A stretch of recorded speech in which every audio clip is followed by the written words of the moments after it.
We're living through a very strange moment in history. On one hand, it's never been easier to publish your ideas like I'm doing now, but on the other side, it's never been harder to actually be known for them. Because every day there is more content, more automation, more AI generated insight, more perfectly structured posts. And the result is that the very platforms that were supposed to give everybody a voice are now the places where it's the hardest to be heard. So the real question for anyone who wants to influence an organization or a market or an industry has to be this. Where do you go to think out loud in a way that people can't scroll past? Where do you go to develop an argument, to explore an idea properly, to connect dots that actually matter in a way that give you the chance to be recognized, not just as competent, but as a voice of authority? Because I believe there's still one environment where that actually happens. And it's the environment that fewer and fewer people are deliberately using. That environment is the room, the big meeting, the company conference, the industry event, the stage.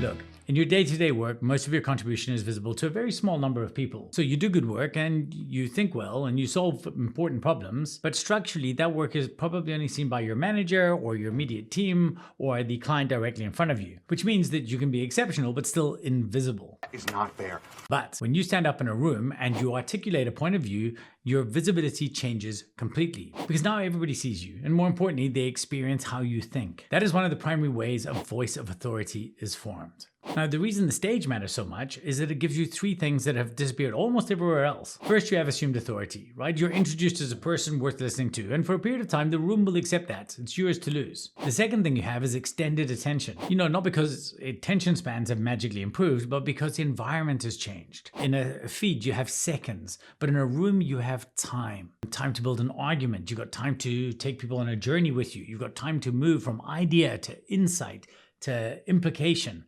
And that's incredibly rare nowadays. But the third thing you have is unquestioned authenticity. Not so much in the sense that everybody agrees with you and not in the sense that every idea is assumed to be original, but in the simple, powerful sense that there is a human being standing in front of me, thinking in real time, taking responsibility for a point of view. That's very rare. Yeah. And in a world of synthetic media, I think that matters more than ever before. And yet, most experts remain what I would refer to as the best kept secret. Inside organizations, they're hidden behind their reporting lines. In the market, they're hidden by the excellent work they do for a very small number of clients. They're respected, but they're not known. They're capable, but they're not visible. And in the world that we're moving into, I don't think that that's a neutral position anymore. Because the people who are able to stand up and say, here's how I see this problem, and here's why it matters, well, they're the people invited to bigger conversations, bigger rooms, bigger opportunities. Those who speak up stand out. They become the voices of authority in their space. Now, the pitch.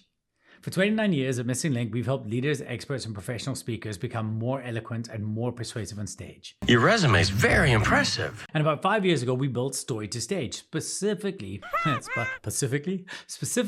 for people who want to be professional speakers. But over time, we kept having a different kind of conversation. People would sign up for a discovery call, leaders, founders, technical experts, and they'd say something like, I don't want to be a professional speaker, I just want to speak more professionally. Not because they wanted a speaking career, but because they understood that their ability to stand up and make sense of complexity and make a room move to action is becoming one of the most important leadership capabilities in the next decade. So this is why we built Becoming a Voice of Authority.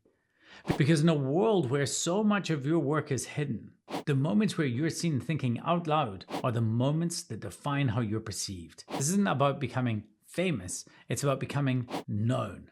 In your organization, in your industry, and in your market, and getting known for a point of view that matters. That is the most important point here. So if this is something you've been thinking about, if you know you have the expertise, but you're still in many ways a best kept secret, we're opening a founding cohort of the Voice of Authority just for you. Very simply at this stage, if you want early access and the founding cohort rate, you can scan the QR code or go to the link and we'll keep you up to date. Because, my friends, in a world where everyone can publish, the real advantage will belong to the people who can stand up in a room and be remembered. And this is how you can stop being the best kept secret and start becoming a voice of authority.